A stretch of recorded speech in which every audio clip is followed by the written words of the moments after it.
Christmas time, so I decided to rewatch Narnia, and I didn't realise until today how weird the ending is. So let's talk about it.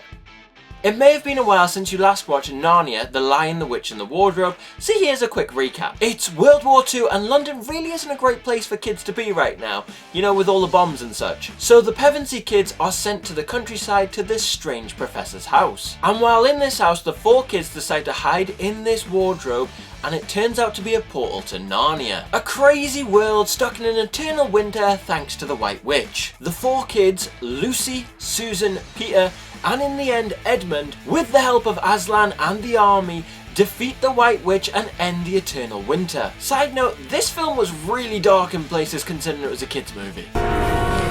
Let him first be shamed. Anyway, back to the recap. Aslan then makes the 4 kids into kings and queens of Narnia. And so they live there for a while till they're nearly in their 30s, until they come across the lamp one day. And then they end up going back through the wardrobe. And so now these 4 adults come back into our world. Oh no, wait, that would be the logical thing, wouldn't it? No, they come back as 4 kids again. Just deep that for a second. Imagine being an adult king or an adult queen and then going back to being a kid. The weirdest must be Lucy, who went from being a 23-year-old queen of Narnia back to being an 8-year-old little girl. How does that even work? She would have to go through puberty twice. Imagine going through puberty twice. Does she still have her adult knowledge? Like, is she a child genius now? Does she still have adult thoughts?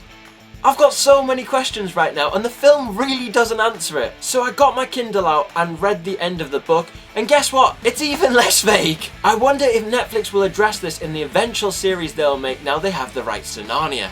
Anyway, if you had the chance, would you go back to your childhood self with the knowledge you have today? I mean, at least you wouldn't have to pay bills, right? And will you be watching the Narnia trilogy over Christmas or reading the series over Christmas? Let me know all your thoughts in the comments. Happy